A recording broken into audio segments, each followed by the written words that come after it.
नमस्कार दोस्तों, कैसे हैं आप सब। राष्ट्रीय टीवी के विशेष कार्यक्रम सीधी बातचीत में आपका स्वागत है।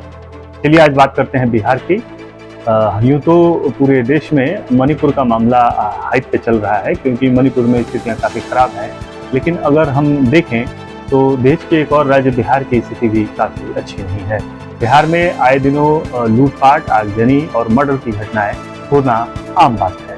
लेकिन प्रशासन और पुलिस का इकबाल पूरा खत्म हो गया है और सरकार इस पे ध्यान नहीं दे रही है।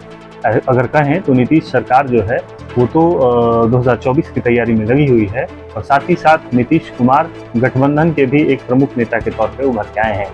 लेकिन अगर बात करें नीतीश कुमार के गृह राज्य की, तो गृह राज्य की स्थिति काफी खराब है। अभी हाल ही में आपने देखा होगा कि पटना में भाजपा के द्वारा भ्रष्टाचार विरोधक रैली का आयोजन किया गया, जिसमें जमकर बिहार पुलिस और प्रशासन ने लाठियां भाजी। ठीक है, आंदोलन करना अधिकार है लोगों का, और लाठियां भाजना या प्रशासन को अपनी व्यवस्था बनाए रखने के लिए लाठियां भाजने का अधिकार है।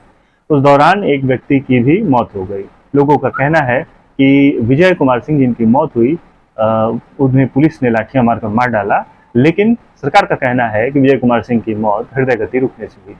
लेकिन कुल मिलाकर देखें तो व्यवस्था ऐसी बनाई गई जिससे लोगों को काफी परेशानी हुई। हालांकि कोई भी हो, बीजेपी हो या आरजेडी का हो, वो आप ही के राज्य का निवासी है और नीतीश कुमार जी वो आप ही के राज्य का एक वासी है, आपका नागरिक है, और उस पर इस तरह से लाठियां चलाना लोकतंत्र में कतई गलत नहीं है। ठीक, मान लिया कि वो आपके विरोधी हैं और आप लाठियां भी चला रहे हैं, हम इससे कोई गुरेज नहीं करते हैं, आप चलवाइए लाठियां, आप हिटलर बन जाइए। लेकिन कटिहार में व्यवस्था से गुस्साए लोगों ने बिजली से परेशान होकर जब आंदोलन करना शुरू किया, तो आपकी तानाशाही पुलिस ने जब गोलियां बरसाई तो वो जलियांवाला बाग से कम नहीं दिखी।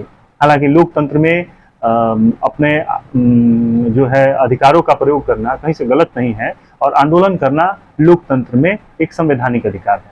लेकिन जब लोग आंदोलन करते हैं तो आप उन पर लाठियां बरसाते हैं। और आप वहीं मुहर्रम है, लेकिन दरभंगा में पिछले 4 दिनों से हालात तनातनी के हैं और प्रशासन के पास ऐसे हालातों में सिर्फ इंटरनेट बंद करने के अलावा और कुछ नहीं सूझ, जहाँ इससे आम लोग काफ़ी परेशान होते हैं। इनकम टैक्स रिटर्न भरने की आखिरी तिथि 31 तारीख तक है। ऐसे में वैसे लोग क्या करेंगे, और जिन परीक्षार्थियों को फॉर्म भरना है, जिन परीक्षार्थियों को और भी किसी तरह की परीक्षा की फॉर्म भरनी है, वो लोग क्या करेंगे। सरकार के पास तो एक ही उपाय बचता है कि इंटरनेट को बंद कर दें। लेकिन मामला क्या है, कैसे हुआ, इसको सुलझाने के बजाय आम लोगों को परेशान करने की मंशा सरकार की हमेशा बनी रहती है। वहीं अगर बात कानून व्यवस्था की करें, अपराधियों की करें, तो अपराधियों का मनोबल बिहार में चरम पे है, जैसा कि पहले से होता आया है। विपक्ष के शब्दों में कहें तो जंगल राज कायम हो चुका है और अपराधी बेखौफ सड़कों पे घूम रहे हैं और जिसे चाहे उसे गोली मारकर लूटता बंद चल रहे हैं।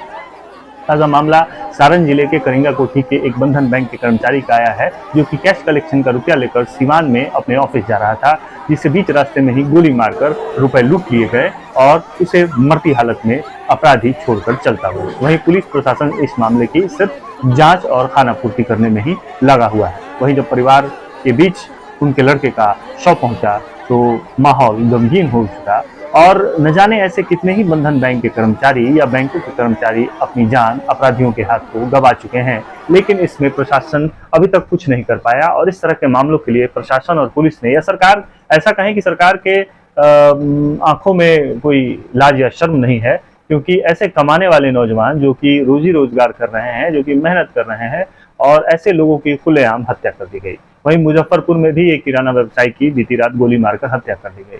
वहीं 4-5 दिनों पहले एक प्रॉपर्टी डीलर की भी खुलेआम गोली मारकर हत्या कर दी गई। वहीं प्रशासन या पुलिस के एक दरोगा पटना में रंगदारी मांगते हुए नजर आए और 8 लाख की घूस मांगने के लिए अपनी पिस्टल निकालकर एक किराना व्यवसायी यानी मिठाई के दुकान के ऑनर के सामने रख दिया और कहा कि अगर नहीं दोगे 8 लाख की रंगदारी तो तुम्हें ठोक देंगे। तो जी हाँ, ये आलम है बिहार में कानून व्यवस्था का, प्रशासन का, जहां अगर आप संवैधानिक तरीके से अपने हक की मांग करते हैं तो आपको गोली मार दी जाती है। अगर आप अपने मेहनत से रोजी रोजगार करते हैं और पैसा कमाते हैं और घर ले जाने की कोशिश कर रहे हैं तो भी आपको गोली मार दी जाती है। अगर कोई राजनीतिक दल अपनी मांगों के लिए या जनता की मांगों के लिए आंदोलन करता है तो उस पर लाठियां बरसाई जाती हैं। अब आप ही ये जजमेंट कीजिए कि आखिर आप कहाँ रहिएगा।